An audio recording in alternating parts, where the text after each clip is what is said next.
11 सितंबर 2018 Indira Gandhi international airport पर विमान 101 take off करने की तैयारी कर रहा था। इस फ्लाइट में कुल 370 लोग सवार थे। 11 सितंबर की रात 2 बजे इंदिरा गांधी इंटरनेशनल एयरपोर्ट पर हल्की हल्की बारिश हो रही थी। इस सुहाने मौसम में सभी यात्री अपनी अपनी सीटों पर आराम से बैठे हुए थे। फ्लाइट 101 दिल्ली के इंदिरा गांधी इंटरनेशनल एयरपोर्ट से न्यूयॉर्क के John F Kennedy international airport के लिए उड़ान भरता है। दिल्ली से न्यूयॉर्क जाने वाली यह फ्लाइट एयर इंडिया की सबसे निजी फ्लाइट्स में से एक थी। यह फ्लाइट दिल्ली से होते हुए पोलर रूट से पाकिस्तान, रशिया, फिनलैंड, ग्रीनलैंड और कनाडा से होकर गुजरेगा। इस प्लेन के पायलट है 49 वर्षीय रुस्तम पालिया और को पायलट है सुशांत सिंह और DS भट्ट। कैप्टन रुस्तम को 3500 घंटे फ्लाइट उड़ाने का अनुभव है। यह फ्लाइट रात के करीब 2 बजे दिल्ली एयरपोर्ट से टेक ऑफ करता है। इस फ्लाइट को तकरीबन 15 घंटे लंबी यात्रा में 12,000 किलोमीटर की दूरी तय करनी थी। दरअसल यह फ्लाइट टेक ऑफ करने से पहले कुछ तकनीकी खराबी देखी गई, लेकिन इसको नजरअंदाज कर दिया गया। प्लेन दिल्ली से उड़ता है और वो 15,000 फीट की ऊंचाई पर उड़ रहा है।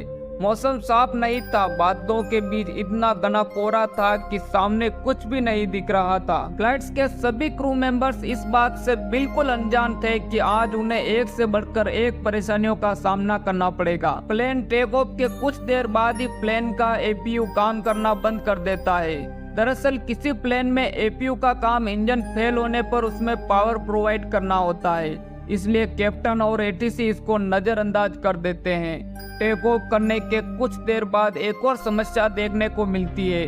दरअसल प्लेन जब पाकिस्तान एयर स्पेस में 30,000 फीट की ऊंचाई पर उड़ रहा होता है, तब प्लेन के कॉकपिट में स्क्रीन पर एक वार्निंग मैसेज आता है। यह मैसेज था सिग्नल सोर्स रेडियो अल्टीमीटर। इसका मतलब प्लेन में सिर्फ एक ही रेडियो अल्टीमीटर काम कर रहा है। रेडियो अल्टीमीटर प्लेन के एल्टीट्यूड को कैलकुलेट करता है।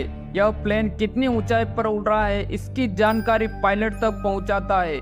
दरअसल किसी भी प्लेन में 2 अल्टीमीटर तो चालू होना ही चाहिए, क्योंकि एक अल्टीमीटर की कैलकुलेशन को पायलट दूसरे अल्टीमीटर से क्रॉस वेरीफाई कर सके। अब दिक्कत यह थी कि पायलट अकेले अल्टीमीटर पर भरोसा कैसे करे, क्योंकि किसी भी प्लेन के एल्टीट्यूड की सटीक जानकारी अल्टीमीटर से ही पता चलती है। किंतु इस सिचुएशन में पायलट के पास कोई रास्ता नहीं था, इसलिए वह एक अल्टीमीटर के साथ ही आगे बढ़ना जारी रखते हैं। अगले कुछ ही घंटों में प्लेन न्यूयॉर्क के एयर स्पेस में एंटर कर जाता है। न्यूयॉर्क में इस समय सुबह का समय हो रहा था और न्यूयॉर्क में काले बादलों के साथ झमाझम बारिश हो रही थी। कोहरा इतना घना था कि सामने का दृश्य बिल्कुल भी नहीं दिख रहा था। अब प्लेन बिल्कुल न्यूयॉर्क एयरपोर्ट पर उड़ रहा होता है। पायलट ATC से संपर्क करते हैं और रनवे 04 पर लैंड करने के लिए क्लियरेंस मांगते हैं। ATC से क्लियरेंस मिलने के बाद पायलट अब रनवे की तरफ आगे बढ़ते हैं, लेकिन यहाँ पर अचानक से इस प्लेन में एक टेक्निकल फॉल्ट आ जाता है। पायलट को पता चलता है कि प्लेन का ILS यानी इंस्ट्रूमेंट लैंडिंग सिस्टम फेल हो चुका था।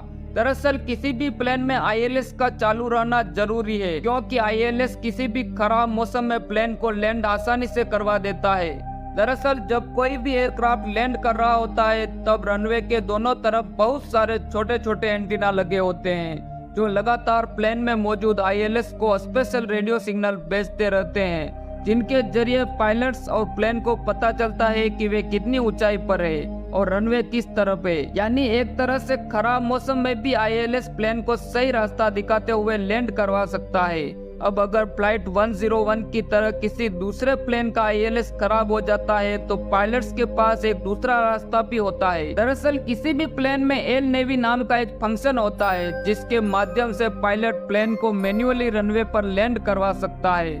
एल नेवी फंक्शन एक GPS की तरह काम करता है, जो प्लेन को लैंड करवाने की सहायता करता है। लेकिन एल नेवी के जरिए प्लेन के पायलट को लैंड करवाने के लिए रनवे का दिखाई देना जरूरी होता है, लेकिन उस दिन बिल्कुल भी रनवे नहीं दिखाई दे रहा था। अब जैसे ही प्लेन रनवे के करीब पहुंचता है, तब पायलट्स फौरन लैंडिंग गियर डाउन कर देते हैं, लेकिन ऐसा करते ही प्लेन में एक नया वार्निंग अलार्म बजने लगता है। दरअसल हुआ यूं कि जैसे ही पायलट ने लैंडिंग गियर डाउन किया, तो वो गियर पूरी तरह डाउन नहीं हुआ और बीच में ही फंस जाता है। लैंडिंग गियर जाम होते ही प्लेन के कॉकपिट में हड़बड़ी मच जाती है। पायलट अब हड़बड़ी में कॉकपिट की जांच करते हैं और उस लैंडिंग गियर को ठीक करते हैं। प्लेन में बहुत सारी गड़बड़ी एक साथ होने पर पायलट प्लेन को वापस 2000 फीट की ऊंचाई पर लेकर जाते हैं। दरअसल पायलट के लिए सबसे बड़ी दिक्कत यह थी कि प्लेन का ILS खराब हो चुका था और मौसम खराब होने की वजह से वो रनवे को नहीं देख पा रहे थे। दरअसल ILS खराब होने की वजह से पायलट अपनी ऊंचाई का सटीक अंदाजा नहीं लगा पा रहे थे और ऐसे में बिना किसी अंदाजे से रनवे पर उतरना किसी दुर्घटना का कारण बन सकता था। इसलिए पायलट अपने सूझबूझ से प्लेन को वापस ऊपर लेकर चले जाते हैं, क्योंकि बिना ILS के पायलट को कम से कम 600 फीट की ऊंचाई से रनवे दिखाई देना चाहिए, तो ही वो रनवे पर लैंड कर सकता है। लेकिन मौसम की खराबी के कारण पायलट को बिल्कुल भी रनवे नहीं दिख रहा था। यदि ILS सही होता तो उसके सिग्नल के सहारे प्लेन को आसानी से लैंड किया जा सकता था। अब प्लेन को एयरपोर्ट पर चक्कर लगाते लगाते बहुत देर हो चुकी थी, लेकिन मौसम साफ नहीं हो रहा था, तो ATC पायलट को वाशिंगटन एयरपोर्ट पर लैंड करने को कहती है। लेकिन तभी क्रू के सामने एक और समस्या आ जाती है। दरअसल इतनी देर से प्लेन लगातार एयरपोर्ट के इर्द गिर्द फ्लाई कर रहा था, इसके कारण अब प्लेन का फ्यूल खत्म होने के करीब था।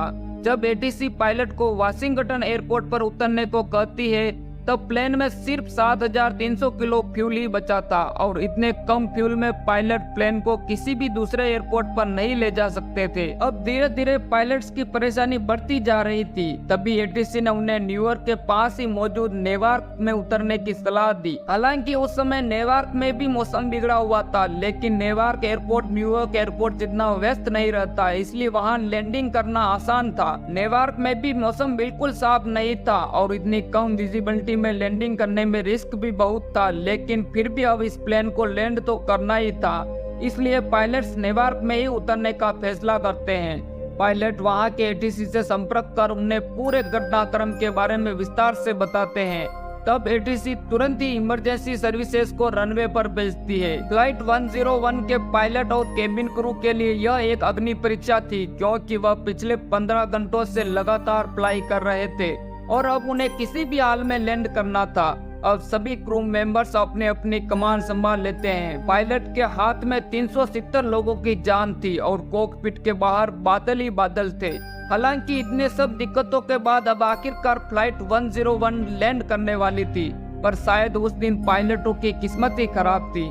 दरअसल लैंडिंग के आखिरी समय में जब प्लेन 400 फीट की ऊंचाई पर था और कैप्टन को रनवे दिखाई देने लगा, तब उन्हें पता चलता है कि वे रनवे के कुछ ज्यादा ही नजदीक आ गए हैं और उनकी डायरेक्शन भी गलत थी। लेकिन कैप्टन किसी तरह स्थिति को संभाल लेते हैं और अंततः 15 घंटों के बाद यह फ्लाइट जमीन पर लैंड करता है और सभी सही सलामत प्लेन से बाहर आते हैं। दोस्तों, आज के वीडियो में बस इतना ही। तब तक के लिए आप सबका धन्यवाद।